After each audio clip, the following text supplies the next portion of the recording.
This is Gary Atencio with CNTV, and today we're in Parker, Colorado. I am here with Joan Fullerton. Since 2003, she has fulfilled the dream that many artists desire, and that is to create art full-time, share her passion, teach. Let's start off a little bit about your past, Joan. Quite honestly, this is a journey for you that began many years ago. Wyoming to New Mexico, now to our great state of Colorado. You are an artist, an owner, instructor, mother, quite a few titles. This began for you at a young age. Age 8, you realized the power and magic of art. Tell me how this got started for you. You're right. When I was 8 years old, I illustrated a book report. And the teacher said, wow, I just feel, the sadness about the story when I look at your art. And it was amazing to me that an image could communicate what I was trying to get it to communicate. That is great. And so from there on out, it was something that always inspired you. Yes, and I had great encouragement from my parents who realized I had some capacity to look at something and be able to draw what I saw.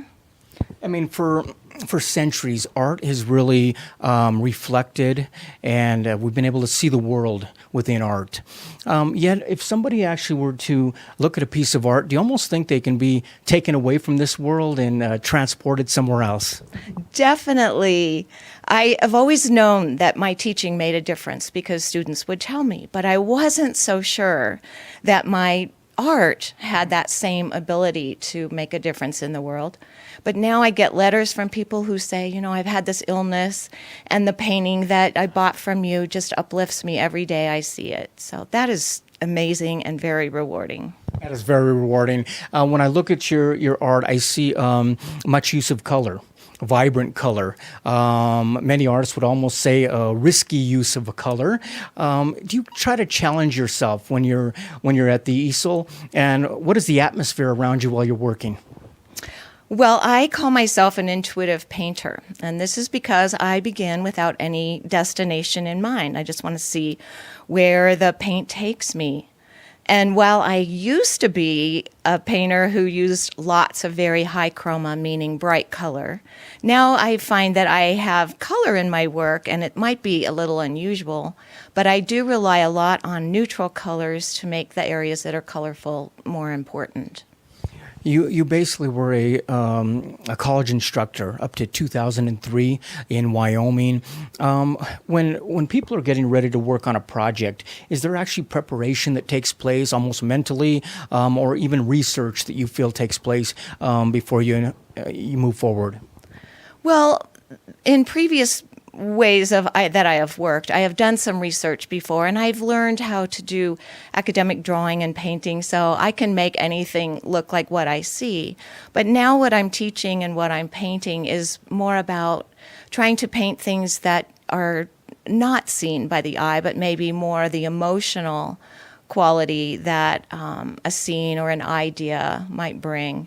And a lot of my research actually comes after I've made the art. So not so much prep after. I look into the art for a story, for something meaningful, and then oftentimes it'll be like a revelation. Wow. I'll be like, oh, that's what that painting is about. That is interesting. So not only on the front end, but actually after the art is made, it kind of pushes you to check out different areas as well. Let me ask you, as far as your art is able to capture like almost the awesome power of nature. Do you think growing up on a ranch almost gave you an eye to do landscapes? Oh yeah, definitely, especially a landscape in Wyoming, which is wide open. So it was not just the scenery, but it was the meadowlarks and that happy sound, and it was the dry air and the sunshine and the cracked earth and the mud. Very sensual qualities about the landscape that have always inspired me. I mean, abstract art can be very bold, yet at the same time, things you're talking about are almost subtleties of nature. Is that what you feel is also captured in your work? Oh yeah, it's the subtle stuff that motivates me. It's like looking beneath the surface, looking into the metaphor that might be involved in a landscape. What does wind stand for? What are those raindrops on the windshield? What might that be? Is that akin to a teardrop? Water meaning emotion. You have studied under some pretty well-known artists as well. Is watercolor one of the favorite mediums, or are there different mediums that you seem to use?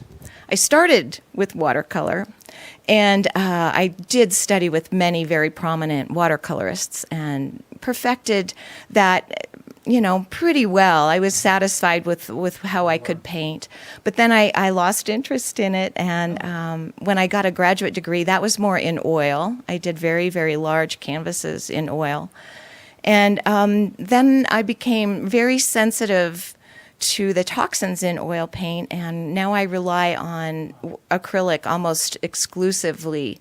It'll do things that watercolor paint can do, but it also can act more opaquely and with impasto qualities like oil painting. So that is interesting. So it began as watercolors, you went into oils, and then like you say, now more of the acrylics.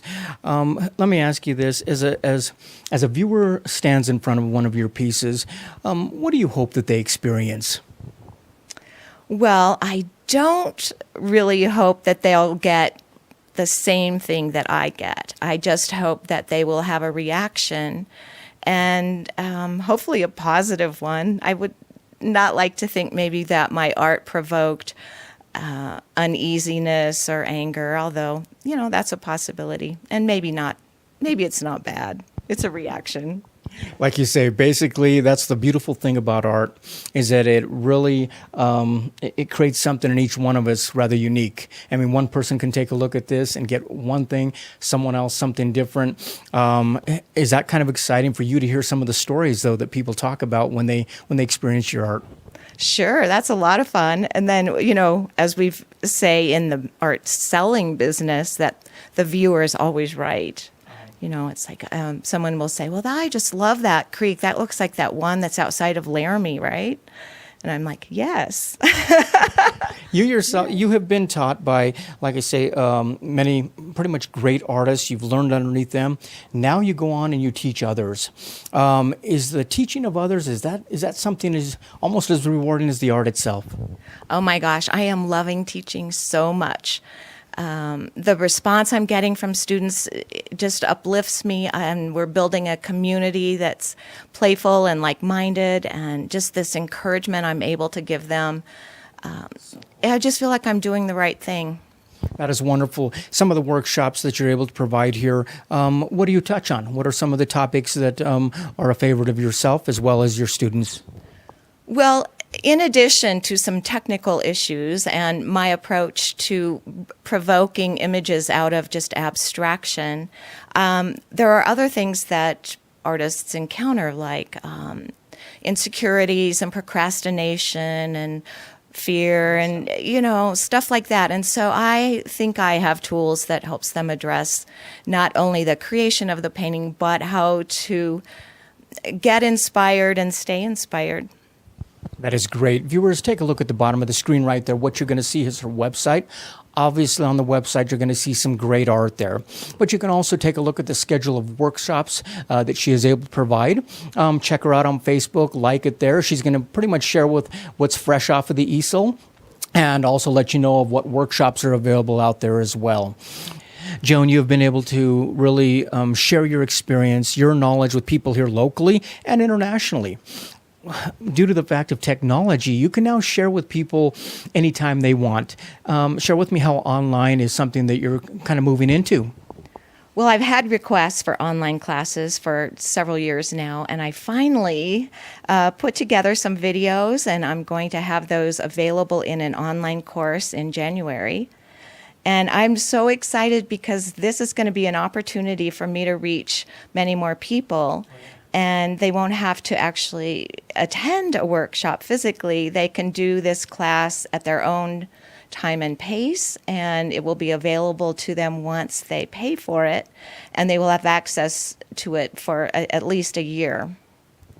Not only in your art, but basically in life, you continue to challenge yourself. Was it kind of fun putting together an online class? I mean, trying to connect with a camera instead of connecting with a student?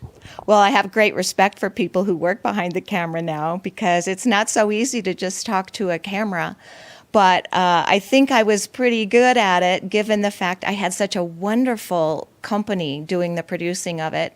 I used Joe and Alyssa through Blueprint Productions, and they made me feel like a star, and they're very professional. Wonderful. Basically, to you, you've said that art is many things. There's a lot of different things rolled into one, a lot of energy. You said it's messy, exciting, challenging, but for you, it really boils down to total immersion. Do you feel that when people almost stand in front of one of your pieces, the energy that you put into it is almost reflected back to them? Oh my gosh, I have a story for you. So I did a meditation before I started a very large canvas, and in the meditation I felt sad. And so I asked myself, well, what is this sadness? And what came to me was I was missing my home in Taos, New Mexico. I'd moved a year or two previous. So I thought, well, I'll just put that on that big canvas. So I put these marks that looked somewhat like teardrops to me. They were very abstract. I put an image of kind of a house, and then I did a self-portrait at the top of the canvas. And I had it hanging in the dining room, and my private student came in, and she was transfixed in front of it for so long, and she said, oh, I love this painting. And she said, but for some reason, it makes me feel sad. And I thought, oh my gosh, that's great, because I didn't think I had any images that reflected that initial emotion, but evidently it came through, and she picked up on it. That is wonderful. Early on, you began at age 8. It was child's books that basically you were immersed in. Do you think it's important we as adults stay immersed in art, basically opened up and stay awake to the gift of life? Well, making art wakes you up because it tunes you in to the subtle things. And when you draw, when you paint, you just appreciate being alive. You appreciate the world. I just think it's a wonderful way to process all of life, the good, the bad, the more difficult. For me, it's an outlet that, I couldn't be without. Couldn't be without. Wonderful. Last time, viewers, let's take a look at the bottom of the screen right there. You're going to see her contact information right there. On the website, you're going to see many pieces of art. We've been showing them on the screen there as well. Basically, if you'd like to take a workshop, check them out there also. This is basically an artist that began many, many years ago. Fulfilled a dream in 2003 of going out and basically full-time producing and creating art, which is a gift within itself. That is Joan Fullerton, located here in Parker, Colorado. This is Gary Atencio with CNTV. And if you don't know, now you know.